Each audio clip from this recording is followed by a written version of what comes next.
Hello everyone, Jacketing here. Welcome to not PhD Racing Lab. This time we're at Verus Engineering with our great friend Eric in the background. Here to do some Aero stuff finally on the M2. The car actually came here a while ago getting scanned and having some very nice fancy Aero work, such as something of a preview of what you might see in the future. But yeah, today we're putting on some. Well, I'm not gonna say what we're putting on today. We're just gonna slowly have Eric go to work, go to town on the M2. You know, knock some stuff out, put some stuff on. There's gonna be cutting. There's gonna be drilling. There's gonna be. It's gonna be cool. I don't know what else is gonna be, but downforce. There will be downforce. That's for sure. Check this out. Can we talk about this one at GCW? Yep. We actually have now machined up these mounts because everything's working out well. I think we're gonna start offering it.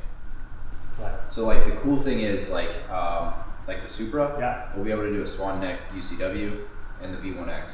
And if you guys want a V1X on this car, it's literally gonna be a swap blade because these mounts are the exact same as the V1X, just they fit a UCW.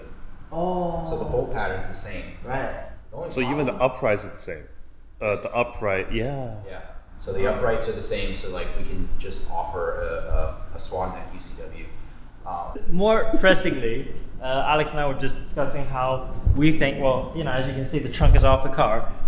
We were discussing why we think the car is actually 50-50 weight distribution. Almost 50-50. Almost 50-50. Yeah. It's number that's get thrown around a lot, you know, like the good handling BMW, only 50-50 weight distribution. It's yes and no, I think.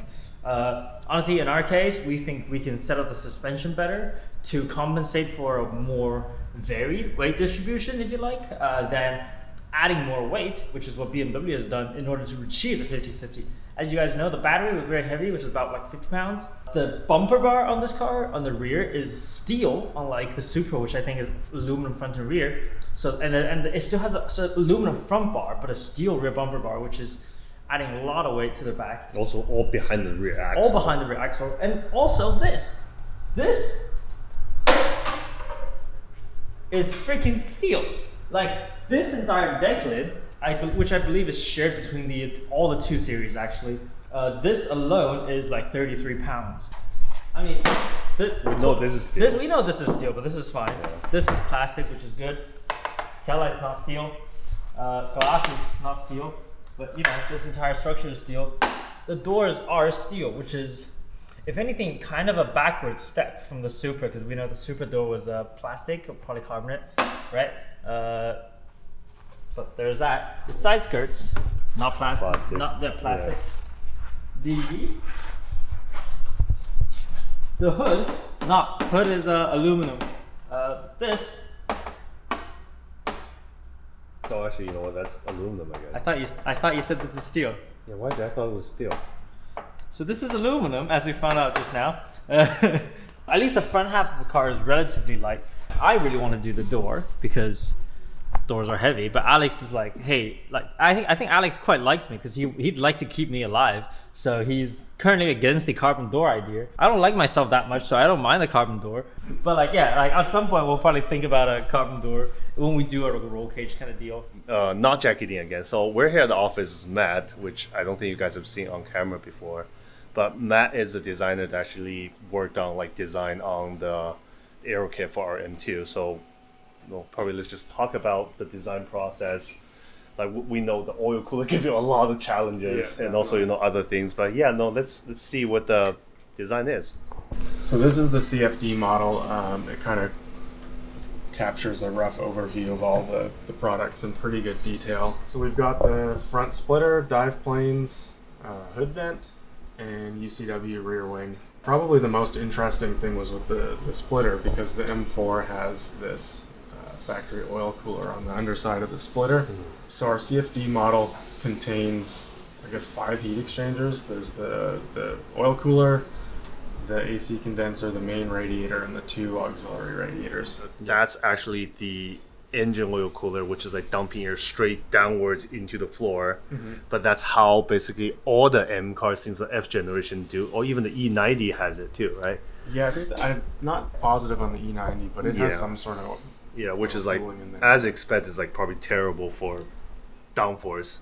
Yeah, so this on the left, this is a bit of a lower resolution model, but you can see the CP plot here. The splitter's not really doing a lot. So the red is a high pressure. Blue is low pressure. So yeah, this is underside, so meaning high pressure, which means like lifts basically. Yeah. So in this case, dark blue is good, red is bad. So what was the car like aero balance wise stock without anything? It was pretty far rearward. So was that overall lift or a little bit? it was a little bit overall lift. Yeah, so it was a little bit of lift in the rear and A lot of lift in the front. At 120 miles an hour, it was like 150 pounds of lift. On the front axle. Total. Or the whole car. Yeah. And then I guess you said the majority of the lift is actually from the front. Mm-hmm. So Eric actually had the idea of covering the oil cooler, but providing a duct for the oil cooler airflow to exit rearward rather than straight down. We need to do some testing, obviously, to ensure that there's not going to be any oil temperature issues. Yeah, because it's obviously gonna be quite restricted, right? As a kit, we get to choose. So all kits are gonna come with that duct. Yeah. For let's say like a colder days like today, you're probably gonna be fine. Then on like a hotter day, if you remove that duct, you still get, but you still get the full cooling pass through. Yeah. But you probably lose a significant chunk of front downforce. So you're gonna have to pick and choose. A lot. Yeah. So with the duct, it seems like the front downforce was very similar to. So they're to the same scale. Oh wow. Yeah. So the right is the one with the rearward duct, and the left is the open configuration.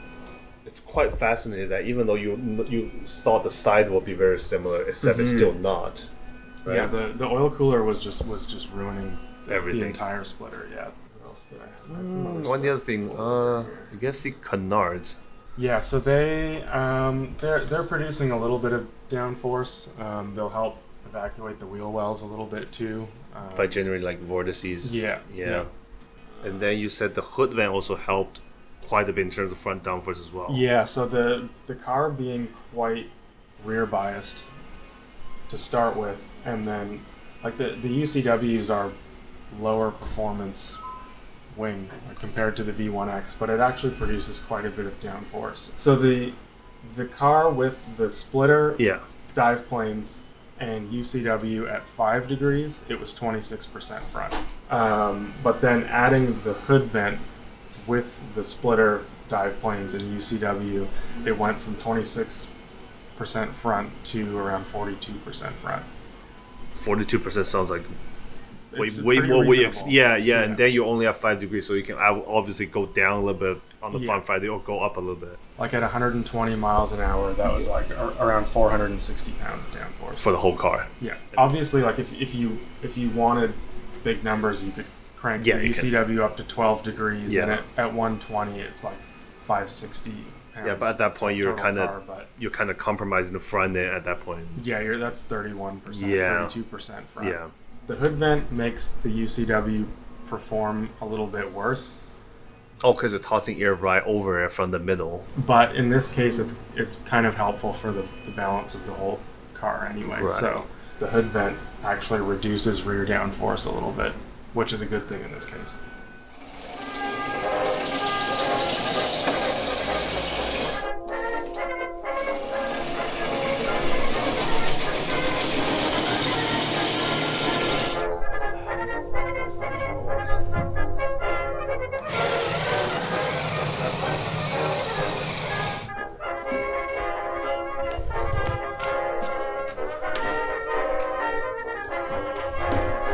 Check this out.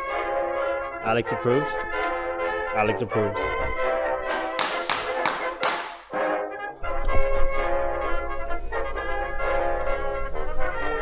You get my good side? Oh, yeah. You look awesome. Do I need a flex? You're already flexing. There goes our pristine hood.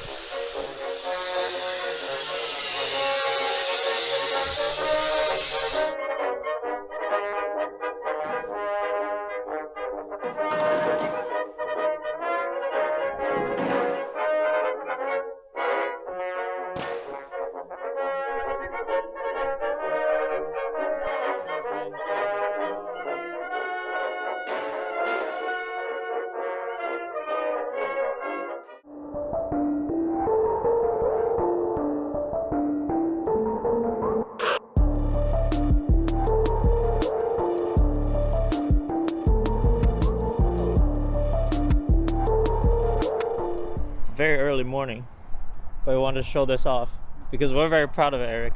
Yeah, we are. Hell Fuck yeah. yeah. Look at this thing. I think the Verus guys knocked it out of the park.